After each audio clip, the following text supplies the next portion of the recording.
We got a very serious story today. We're back from the lockdown conditions, doing regular podcasts now in the studio, thank goodness. We just had enough to carry us through doing our Monday night premieres. And there's been a lot of interest expressed since we've researched the Epstein case about that being linked to the occult and SRA. We've had Wilfred Wong on the channel. He was very well received. We've had John Wedger on twice. All those podcasts are in the true crime playlist in the description box below this video. And I recently watched John Wedger interview Jeanette. So thank you for coming on, Jeanette. Before we get to your story then, you just want to give us a little bit about your background, where you grew up, and Yeah. what your occupation is. Yeah. So I'm single mummy at the moment. Actually just coming through some quite serious illness. So that's been sort of taking dear. up the last few years, but that's all working out in the right direction. So my background now is I'm from Southwest London. I spent my first 10 years there. I spent the next 10 years in, well, maybe more than that actually, my sort of young adult life in West London. I now live in Surrey with my two children. Yeah, So you've got lots of countryside and squirrels. lots and lots of countryside, yeah, which is lovely. And was growing up, were you a happy child? No, absolutely not. And why was that? Because I was born into a family that were a cult operating with satanic ritual abuse. And I was born into being a victim of that from birth, really. From birth? Yeah. So let's go back in time then.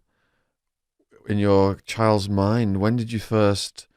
I mean, if you're born into something, perhaps you wouldn't Yeah. realise it was wrong. You would think this is how the world is. Yeah. How did you start to realise what was going on? Oh gosh, I didn't for a very, very long time. I completely believed that this was what life was. This was normal. I believed that that was everywhere. And I didn't know there was anything different in any way, shape or form. I started noticing maybe as I got older, maybe around ages of 9 or 10, I started to notice that maybe other people's family lives were different.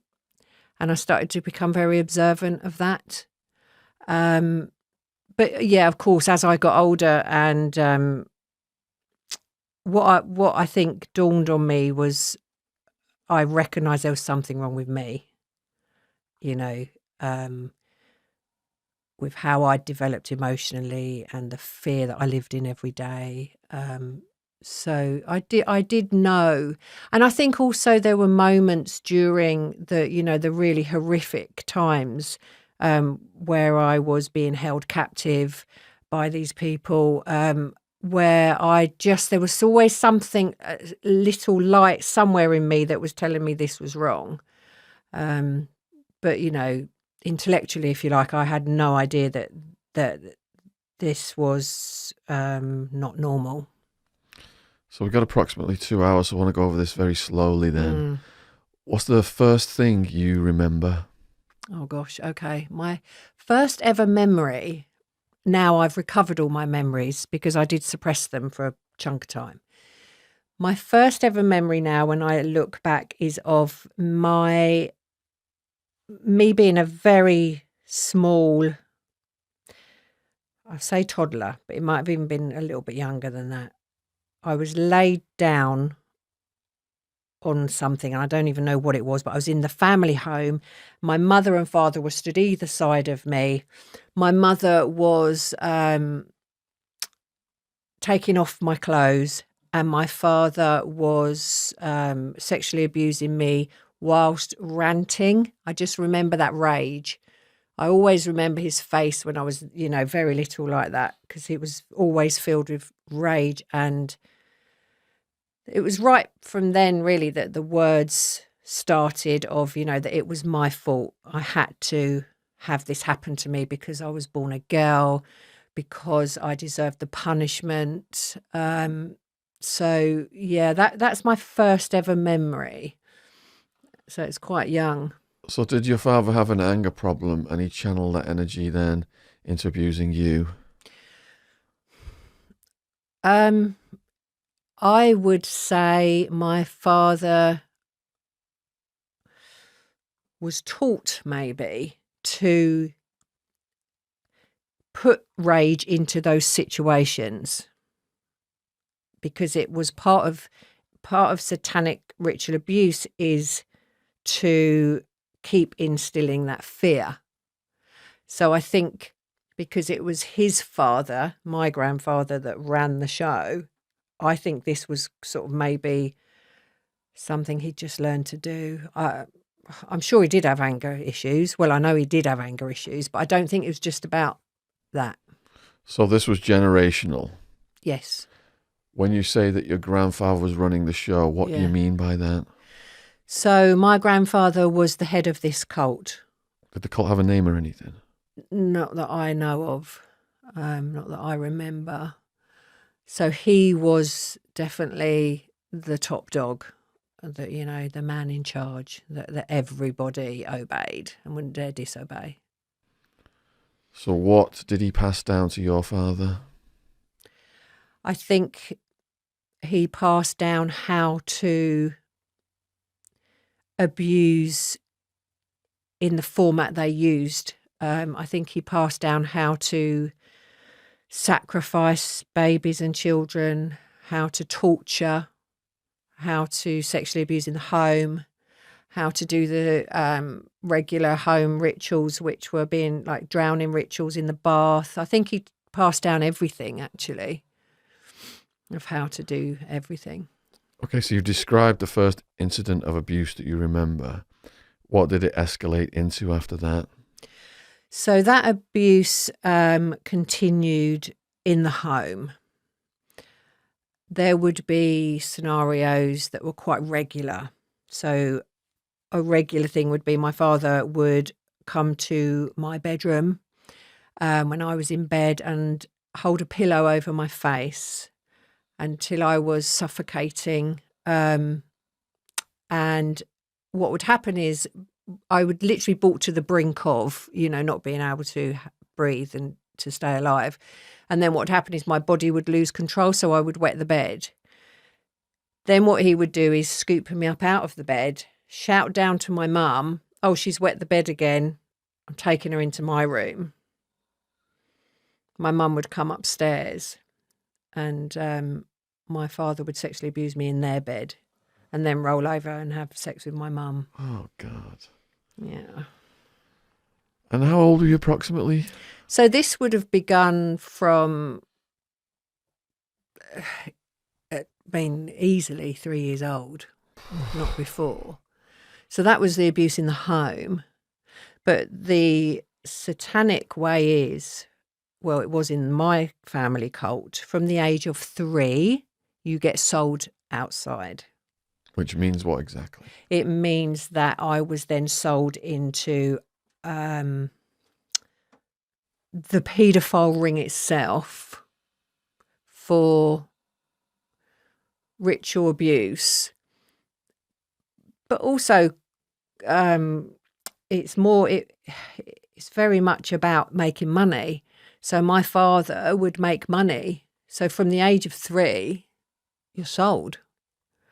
And you would be taken to whatever venue, wherever, whether that's 20 people in there waiting to abuse you or 2 people, it's all money making.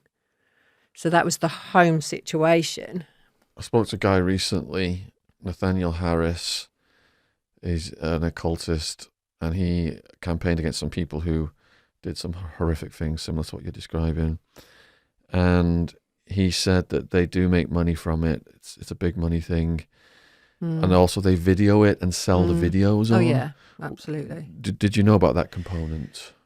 Yeah, I was a victim of that component. So my grandfather's flat was set up for that. So that was set up for child torture. That was filmed. So video, photos, various abusers would be invited to the scenario as well.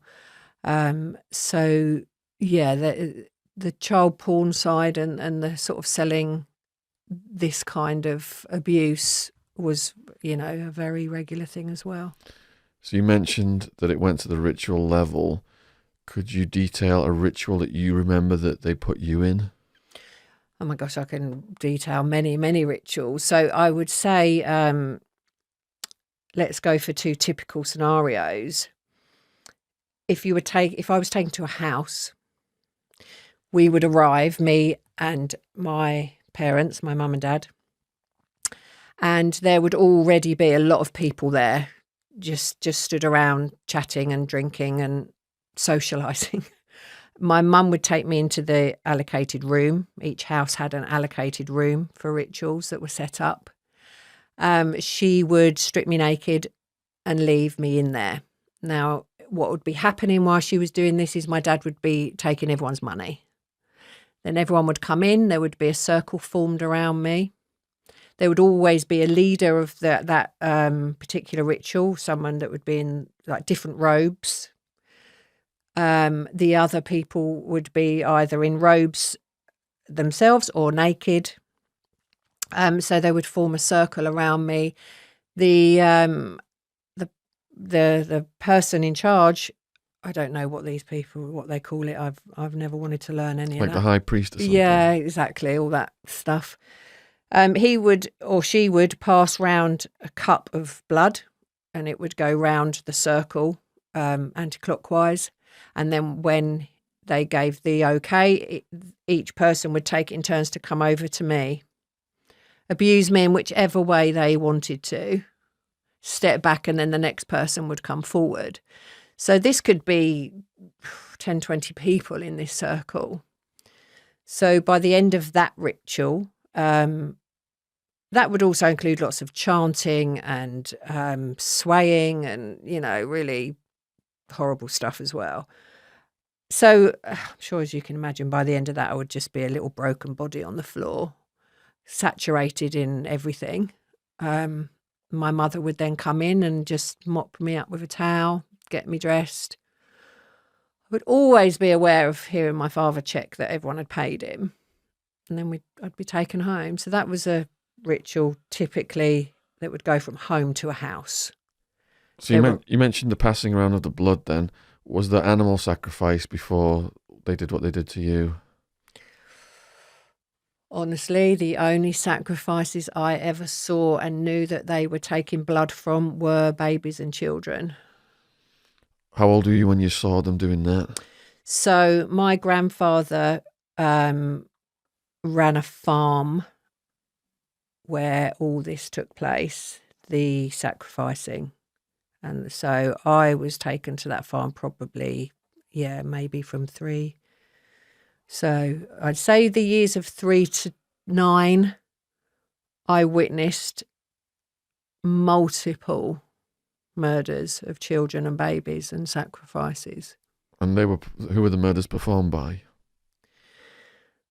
The grandfather and various other cult members, really, but the kind of higher up ones. And those murders were committed in a sacrificial way, a satanic worship way? Yeah.